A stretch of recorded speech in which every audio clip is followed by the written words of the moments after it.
Bună, dragii mei! Astăzi vreau să vă prezint cum se fac ardei în plus cu carne de pasăre. Am pus 1 kg de ardei gras, 500 de grame de carne, 150 de grame de ceapă, 100 grame orez, 100 ml ulei, 1 litru de apă, 200 ml bulion, 30 de grame de făină, 2 grame piper, 4 grame oregano, 4 grame cimbru, 8 grame boia, 16 grame de vegeta și 8 grame de sare.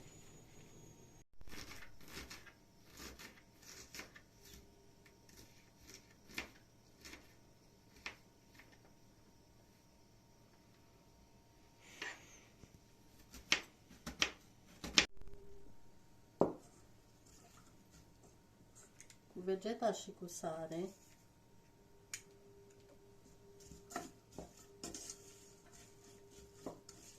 și o călim un pic.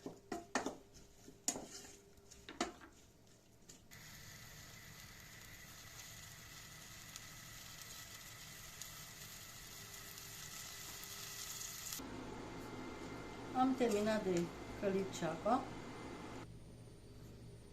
boiaua și restul ingredientelor ce le-am pregătit.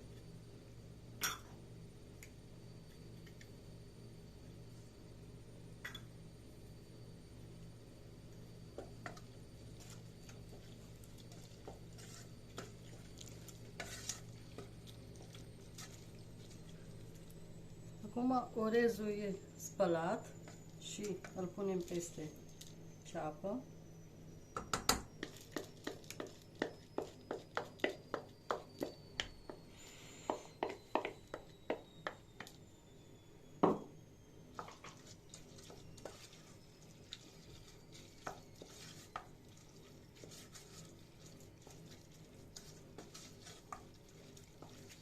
După ce am terminat toate, îl punem peste carne.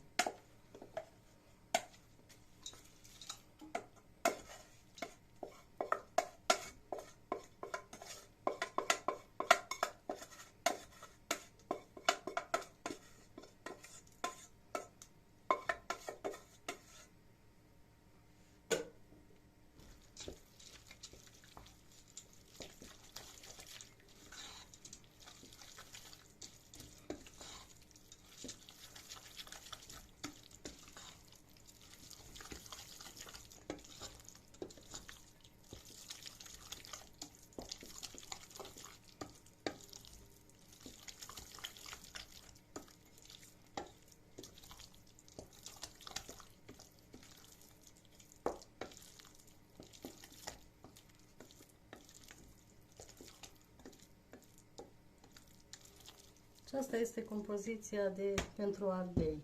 Cât timp o să umplem ardeiul, pregătim apa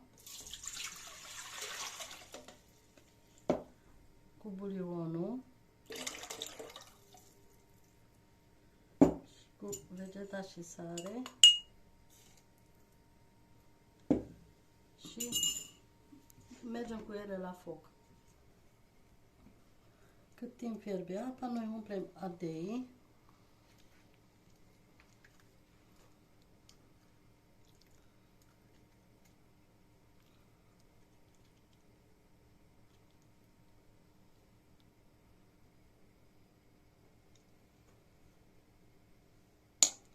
și dăm prin făină și aranjăm.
După ce am terminat ardei de umplut, luăm apa ce am pus-o la fiert cu bulionul și cu vegeta și sare și o adăugăm fierbinte peste ardei.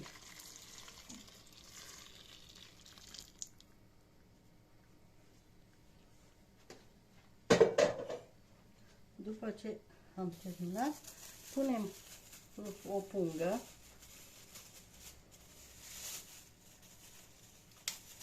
o rupem și o așezăm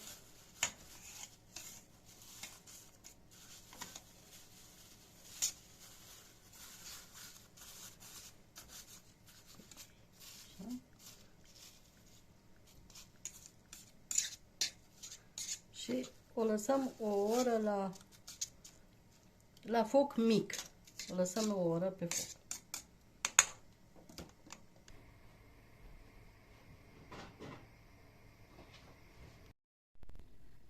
Dragii mei, aceștia sunt ardei umpluți cu carne.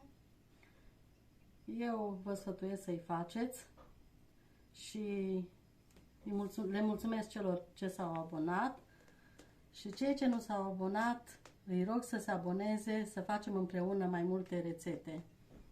Eu vă mulțumesc!